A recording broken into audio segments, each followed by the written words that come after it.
हमारे यहां बड़ा आलिम कौन है? मैं कराची में था ना, किसी जलसे में तकरीर कर रहा था, कोई ऐसी मसला आया, बीच में मैंने बयान किया। एक मारूफ डॉक्टर है हमारी मीडिया की दुनिया की, तो एक बंदे ने मुझ पर सवाल कर दिया, मौलाना साहब आप ये मसला तो यूं बयान कर रहे हैं, फलां डॉक्टर साहब से तो मैंने सुना, उन्होंने तो यूं बयान किया, आगे मेरे इख्तिलाफ कर दिया उन्होंने। मैंने कहा जी फिर आप मेरा मसला मानेंगे या डॉक्टर साहब का मानेंगे? कहने लगे जी मैं उनका मानूंगा, आपका नहीं मानूंगा। मैंने कहा वजह तरजीह भी होनी चाहिए ना, गलती है तो मैं तस्लीम करूंगा, इंसान हूं, गलती हो जाती है। अगर मैंने गलत मसला बयान किया बड़े मजमे में मैं एतराफ करूंगा, आप बताइए वजह तरजीह। कहने लगे जी वो बहुत बड़े आलिम हैं, वो डॉक्टर साहब बहुत बड़े आलिम हैं। मैंने कहा जी क्या दलील है उनके बड़े आलिम होने की? कहने लगे जी टीवी पे आते हैं, ये अवामी मेयार बता रहा हूं, खुदा गवाह है आजकल पब्लिक इसीलिए गुमराह हो रही है। तवज्जो करना, बड़े आलिम होने की दलील मैंने वो 3 तो उसूल बताए ना, वो नहीं छेड़े उसने कहा बड़ा आलिम होने की दलील टीवी पर आते हैं, सोशल मीडिया पर उनके लाखों व्यूअर्स हैं, हजारों लाइक्स मिलते हैं, लाखों दुनिया उनको फॉलो करती है, ये मयार है। तो मैंने कहा माफ करना, एक लफ्ज तो बड़ा नामुनासिब है लेकिन समझाने के लिए कह रहा हूं, व्यूअर्स और फॉलोअर्स तो नाचने गाने वालों के भी बहुत होते हैं, फिर उनको भी मयार मान लो अपने लिए। ये मयार है आपके यहाँ? क्या जाहिलाना बात करते हो बाबा? मैंने कहा मुझे जानते हो? कहने लगे हाँ। मैंने कहा मैंने किस मदरसे से पढ़ा? कहते मुझे पता है। मैंने कहा मेरे उस्ताद कौन? मुझे पता है। कहने लगे, मैंने कहा मेरी इल्मी हैसियत, मेरा बैकग्राउंड क्या? कहने लगे मुझे पता है। मैंने कहा उन डॉक्टर साहब के बारे में क्या जानते हो? कौन से मदरसे में पढ़ा? कहता नहीं पता। मैंने कहा उनके उस्ताद? कहता नहीं पता। मैंने कहा उनका इल्मी बैकग्राउंड? कहता नहीं पता। मैंने कहा एक के बारे में कुछ नहीं पता, उसकी बात मानते हो, एक के बारे में सब कुछ पता, उसकी बात रद्द करते हो, ये वजह मुझे समझ में नहीं आई। महज टीवी पर आना कोई मयार है? वो बोलो। कहते जी उसको ईसाई आलिम कहते हैं। क्या कहते हैं जी? यहूदी आलिम कहते हैं।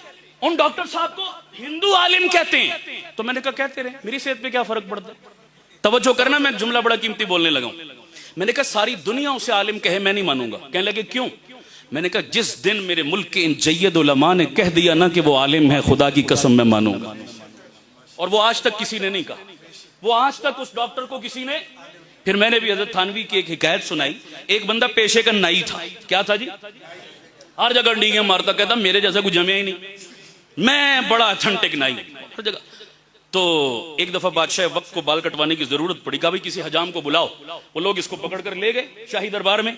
अब जब ये पहुंचा बाल काटने के लिए तो बादशाह सलामत सो रहे थे, इसने सोए सोए बाल काट दिए, अपनी महारत दिखाई। बादशाह बेदार हुआ तो दरबारियों ने बताया साहब बाल कट गए आपके।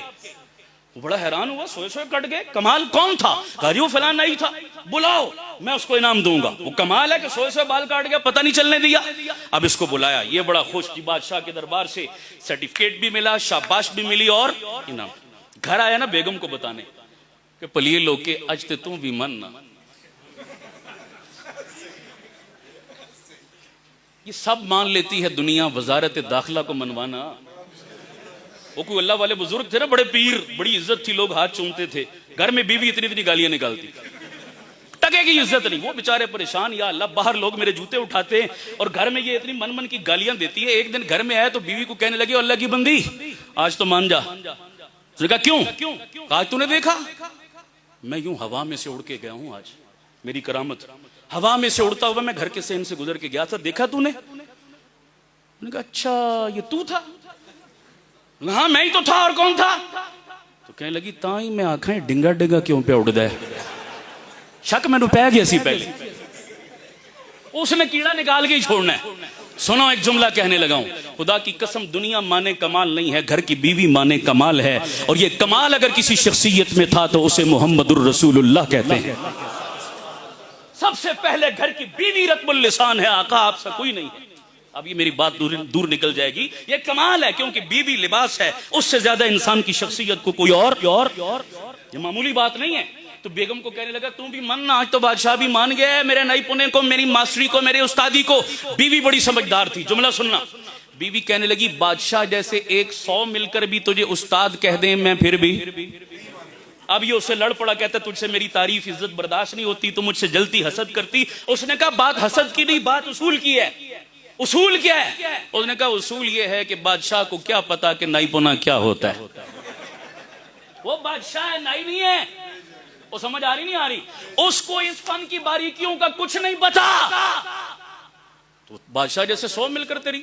हाँ, मैं तुझे उस्ताद उस दिन मानूंगी जिस दिन तेरे साथ के 4 नाइयों ने मिलकर तुझे उस्ताद कह दिया, और वो आज तक किसी ने नहीं कहा। फलां टीवी पर आ गया, फलां मीडिया पर आ गया, फलां सोशल मीडिया पर आ गया, फलां के इतने फॉलोवर हो गए, फलां को इतने लाइक मिल गए, फलां ने उसकी तारीफ कर दी, फलां ने उसकी तारीफ कर दी। क्या तमाशा है? दीन को बाजीचा अतफाल मत बनाओ, दीन को खिलवाड़ मत करो, अल्लाह के कुरान के साथ जुल्म मत करो। कुरान समझने के लिए बहरहाल तुम्हें उलमा के दरवाजे पे आना पड़ेगा। आखिरी बात कह के बात खत्म करता हूं। ये अंधेरों की तज़किरा कर रहा हूं।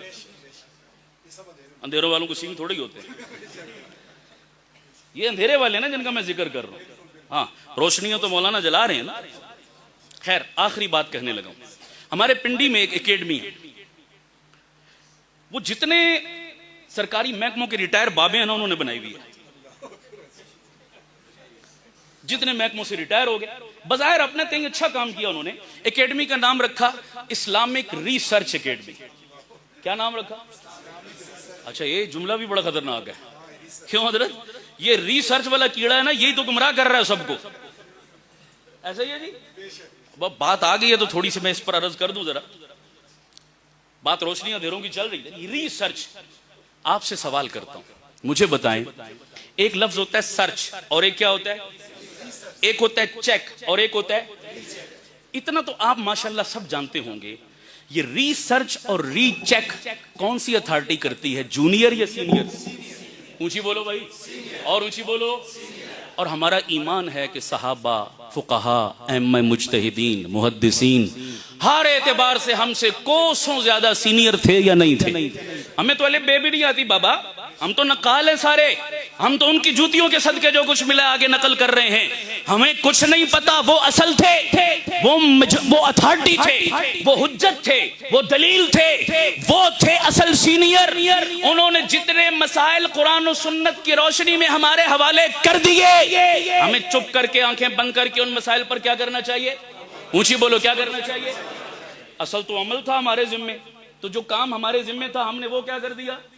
हमने दूसरा पंगा लेना शुरू कर दिया। रिसर्च। अब इन बेवकूफों से को पूछे कि बाबा तुम 14वीं सदी में आकर अपनी नमाज सीधी नहीं आती, तुम सहाबा के मसले रीचेक करोगे, तुम कुरान और सुन्नत पे रिसर्च करोगे, तुफ है तुम्हारी अक्लों पर। बात समझ आ रही नहीं आ रही? ये क्या तमाशा बना के रख दिया तुमने? तुम्हें हक किसने दिया रिसर्च करने का? जनाब, पहले अपनी अथॉरिटी तो बताओ। क्या पिद्दी और क्या पिद्दी का शोरबा? क्या तुम और क्या तुम्हारी औकात?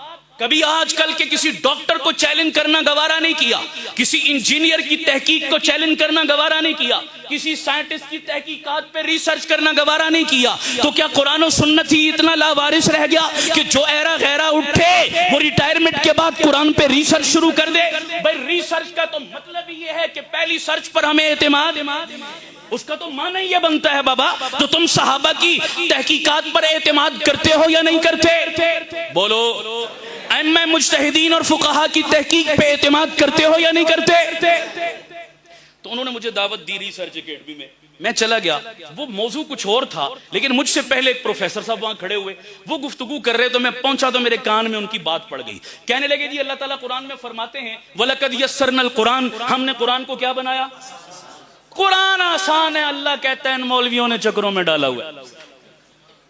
वो सारा नजला लिस्से से गिरता है ना, समझ आ रही नहीं आ रही? लिस्सा मौलवी है बेचारा जनाब, वो रगड़ दिया। मौलवियों से जान छुड़ाओ, मौलवियों ने फिरकावारियत में डाला हुआ है। अपनी दुकान अपने पेट की खातिर ये कौम को पीछे लगाए रखते हैं। आसान है कुरान, अब तो हर जुबान में तर्जुमे भी मिलते हैं। घर बैठो और खुद क्या करो? खुद सीखो, खुद समझो। ज्यादा जरूरत है तो ऑनलाइन आ जाओ। समझ आ रही नहीं आ रही? गूगल तुम्हारा उस्ताद, गूगल तुम्हारा शेखुल कुरान है, गूगल तुम्हारा शेखुल हदीस है, उससे पूछो वो तुम्हारी रहनुमाई करेगा। मौलवियों की कोई जरूरत नहीं। फिर साथ एक लॉजिक और दलील भी पेश की। कहने लगे जी अल्लाह ताला कुरान में कहता है तिबयानन लिकुल्लि शै, हमने हर चीज को कुरान में क्या कर दिया? भाई हर इल्म जब हर चीज कुरान में मौजूद है तो मुझे मौलवी के पास जाने की क्या जरूरत? ये लॉजिक पेश की। हर चीज कुरान में मौजूद, अल्लाह कह रहा है, मौलवियों की क्या जरूरत? बड़ा मुझे दुख हुआ यार, ये देखो कितनी बड़ी जहालत ये फैला रहा है और कितने लोगों के ज़हन खराब। खैर जब मेरा नंबर आया तो मैंने भी असल मौजू को तो छोड़ दिया, मैंने कहा जी अब इसी का ऑपरेशन जरूरी हो गया। समझ आ रही नहीं आ रही? हंगामी बुनियादों पे कभी ऑपरेशन करना पड़ता है, सीरियस केस आ जाते हैं। क्यों जी डॉक्टर साहब? हो जाता है ना जी, सारे काम छोड़ के आप सर्जन भागे भागे जाते हो, ऑपरेशन जरूरी है अभी, वरना काम खराब हो जाएगा। ये ऑपरेशन न किया, टांग न काटी तो जरासीम पूरे वजूद में खतरा होता है ना जनाब, फौरी ऑपरेशन। खैर मैंने कहा जी मेरे मोहतरम ने जो आयत पढ़ी कुरान मजीद की, आयत ठीक पढ़ी, तर्जुमा ठीक किया, आगे डंडी मार गए, आगे डंडी मार गए। जब मतलब और तशरीह की बारी आई, वलक़द यस्सरनल कुरान, कुरान आसान है, तो आसान का ये मतलब कहां से ले लिया कि उस्ताद की जरूरत नहीं?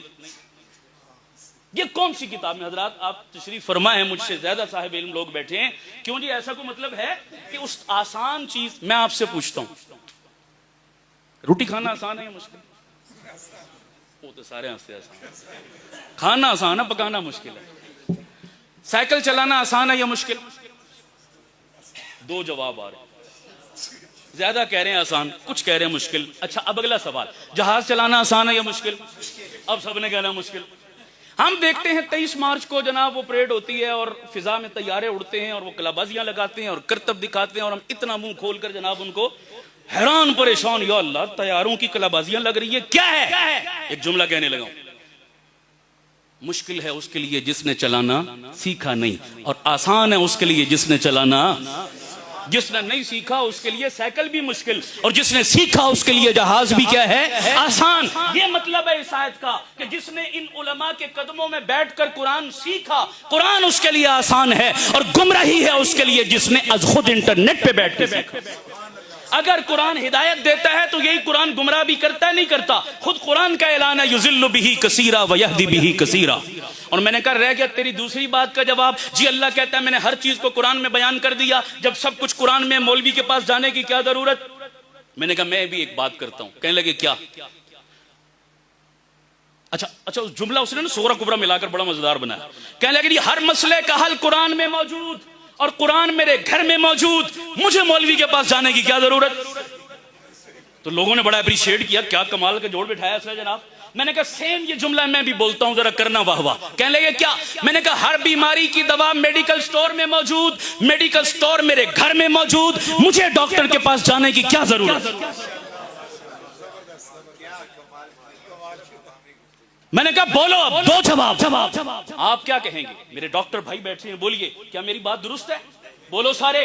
और जी डॉक्टरों ने दुकानदारी बनाई हुई है, अपनी फीस के लिए कहते हैं नहीं हमारे पास आओ। क्या ख्याल है मेरे ये लॉजिक दुरुस्त होगी? नहीं। आपका घर दवाइयों से भरा हो, लेकिन कब लेनी है, कितनी लेनी है, किस मिजाज के बंदे को कैसी दवा लेनी है, तमाम दवाइयों के बावजूद तुम डॉक्टर के मोहताज हो। कुरान और हदीस तेरे घर में तेरी जुबान वाला पड़ा तर्जुमा मौजूद है, लेकिन इसको समझना क्या, मतलब क्या, मफहूम क्या, तशरीह क्या और इसकी वजाहत क्या है, सारी अलमारियां भरी हैं किताबों की, फिर भी कुरान और सुन्नत के समझने के लिए उलमा के मोहताज। आ रही है समझ? नहीं आ रही? इतना काफी है जी। मैं वक्त बहुत हो गया, मैं माजरत चाहता हूँ, फिर बाकी उधार से ही यार जिंदा मुलाकात बाकी। व आखिर दावाना अनिल हम्दुलिल्लाह।